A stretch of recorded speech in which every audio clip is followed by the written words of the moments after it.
بسم اللہ الرحمن الرحیم الحمد للہ رب العالمین اللہم صل علی محمد وعلی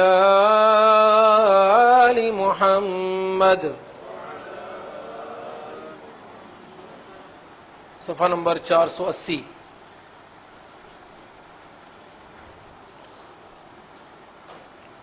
آیت نمبر 12 ختم ہو رہی ہے، 13 نمبر آیت شروع ہو رہی ہے۔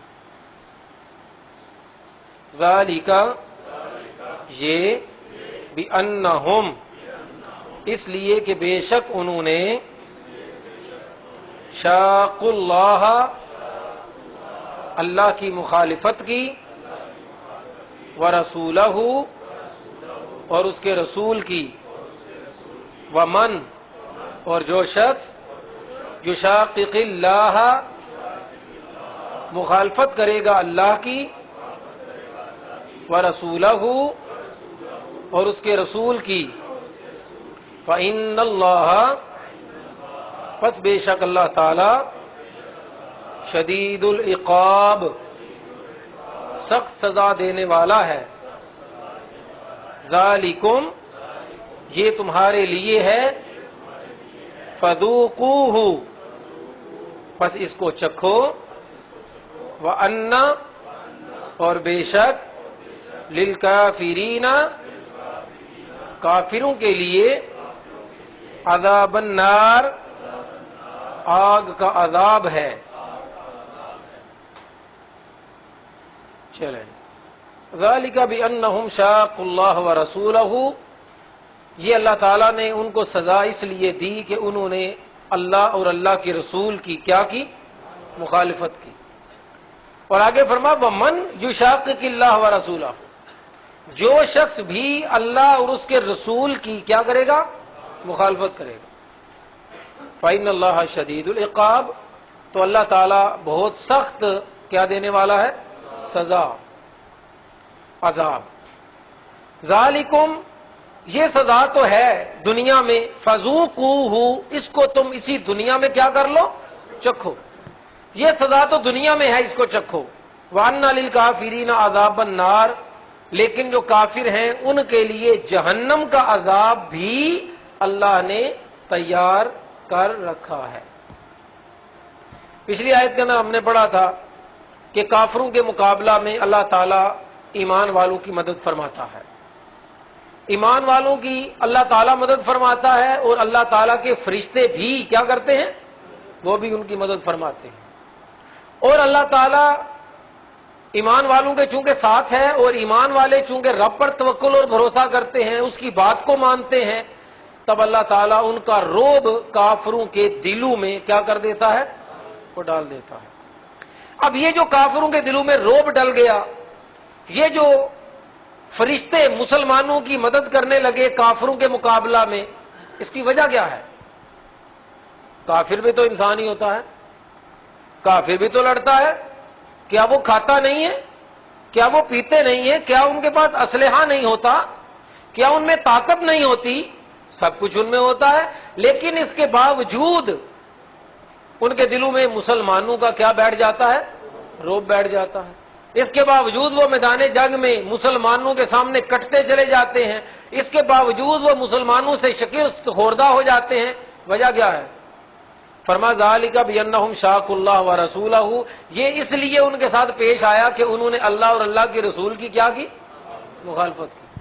تو جو بندہ اللہ اور اللہ کے رسول کی مخالفت کرے گا تو پھر وہ کبھی بھی اس دنیا میں کامیابوں سے کامنار نہیں ہو سکتا، کامیابی سے کبھی بھی ہمکنار نہیں ہو سکتا، یہ ممکن ہی نہیں ہے۔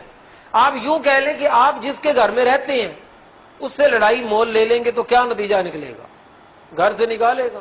اور پھر خاص طور پر جب کہ گھر والا جو ہے وہ صاحب اختیار بھی ہو، صرف مالک نہیں ہے، وہ صاحب اختیار بھی ہے کہ ان اللہ علی کل شیء قدیر، اس کے سامنے تو کوئی پر نہیں مار سکتا، اس کے سامنے کوئی بول نہیں سکتا، کوئی اختیار نہیں رکھتا، کیونکہ سارے کے سارے اختیار کس کے پاس ہیں؟ اللہ کے پاس ہے۔ الا لہ الامر، حکومت کس کی ہے؟ اللہ کی ہے۔ الا لہ الحکم، حکم بھی کس کا ہے؟ اللہ کا ہے۔ حکم بھی اللہ کا چلتا ہے، معاملات بھی اللہ تعالیٰ ہی دنیا کی چلاتا ہے۔ تو فرمایا کہ انہوں نے چونکہ مخالفت کی تو اب اللہ تعالیٰ نے پھر ان کو مزہ چکھایا۔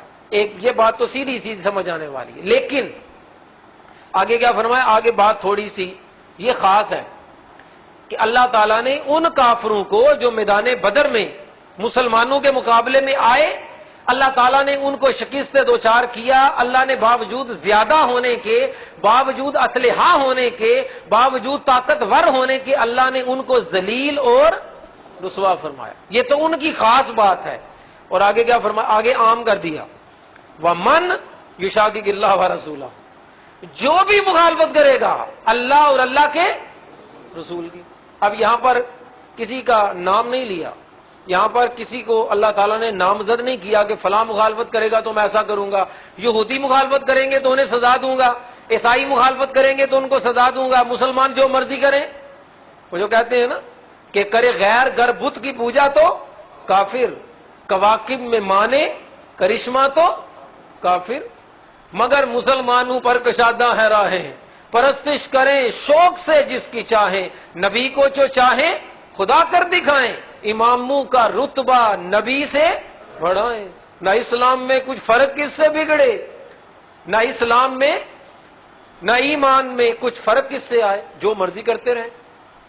فرمایا ایسا نہیں ہے، وَمَن يُشَاقِقِ اللَّهَ وَرَسُولَهُ، جو بھی مخالفت کرے، چاہے وہ کلمہ پڑھنے والا ہو چاہے وہ نہ کلمہ پڑھنے والا ہو، جو مخالفت کرے گا فَإِنَّ اللَّهَ شَدِيدُ العقاب، اللہ تعالیٰ ہر ایسے بندے کو جو اللہ اور اللہ کے رسول کی مخالفت کرے گا، اللہ اس دنیا میں سزا دینے والا ہے اور بہت سخت سزا دینے والا ہے۔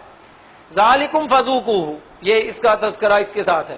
ذالکم، یہ تمہارے لیے ہے، یہ دنیا کی رسوائی، یہ دنیا کی ضلالت تمہارے لیے ہے۔ فذوقوہ، اس کو کیا کرو؟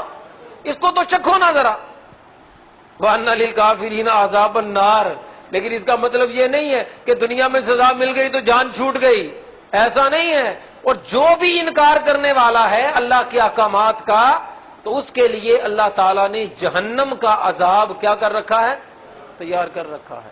تو اب دیکھنا یہ کہ ہم کیا کر رہے ہیں، جہاں پر انسان اللہ اور اللہ کے رسول کی مخالفت کرے گا وہیں پر اللہ تعالیٰ دنیا میں اس کو سزا دے گا۔ اللہ نے قرآن پاک میں دوسرے مقام پر فرمایا نا، وَمَا أَصَابَكُم مِّن مُّصِيبَةٍ إِلَّا بِمَا كَسَبَتْ أَيْدِيكُمْ، تمہارے اوپر جو پریشانی اور مصیبت آتی ہے نا یہ تمہارے اپنے اعمال کا نتیجہ ہوتی ہے۔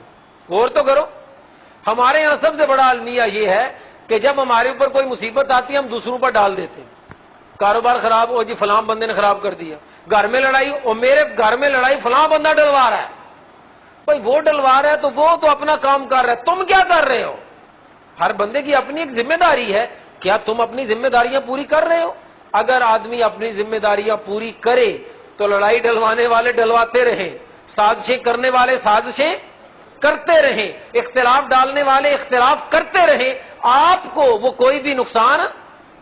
یہ آج کہتے ہیں نا جی فلاں کر رہا ہے فلاں، نبی علیہ السلام کے دور میں نہیں کرتے تھے کیا تب سازشیں نہیں ہوتی تھی؟ کیا نبی علیہ السلام کو قتل کرنے کی سازشیں انہوں نے نہیں کی؟ کیا اسلام کو گرانے کی سازشیں انہوں نے نہیں کی؟ لیکن ساری سازشیں، ساری کوششیں، ساری محنتیں کافروں کے کرنے کے باوجود اسلام بلند سے بلند تر ہوتا چلا گیا۔ وجہ یہ تھی کہ وہ لوگ اپنی ذمہ داریاں کیا کر رہے تھے؟ وہ پوری کر رہے تھے۔ وہ یہ نہیں دیکھتے وہ کیا کر رہے ہیں، وہ دیکھتے ہم کیا کر رہے ہیں۔ تو فرمایا یہاں پر یہ بات یاد رکھو، تم نے اگر کلمہ پڑھ لیا تو اس کا مطلب یہ نہیں ہے اب تم جو مرضی کرتے پھرو، اللہ کی پکڑ کوئی نہیں آنے والی۔ جو بھی مخالفت کرے گا، اگر تم مخالفت کرنے میں لگ جاؤ گے اللہ تعالیٰ کافروں کو تم پر مسلط کر دے گا، پھر اللہ کی مدد تمہارے ساتھ نہیں، پھر اللہ کی مدد کن کے ساتھ ہو جائے گی؟ یہ کہہ لے، دوسرے لفظوں پہ یہ کہہ لے، اللہ ان کو مسلط کر دے گا عذاب بنا کر۔ اللہ عذاب بھیجتا ہے پھر اپنے، وہ کسی کو بھی عذاب بنا کر بھیج سکتا ہے۔ تو بہرحال جو بندہ مخالفت کرے گا اللہ اور اللہ کے رسول کی، وہ کبھی اللہ کی مدد کو نہیں پا سکتا اور کبھی دنیا میں اور آخرت میں سرخرو نہیں ہو سکتا۔ اللہ تعالی ہمیں اپنے اور اپنے پیغمبر کی اطاعت و فرما برداری کرنے کی توفیق عطا فرمائے۔ السلام علیکم ورحمۃ اللہ وبرکاتہ۔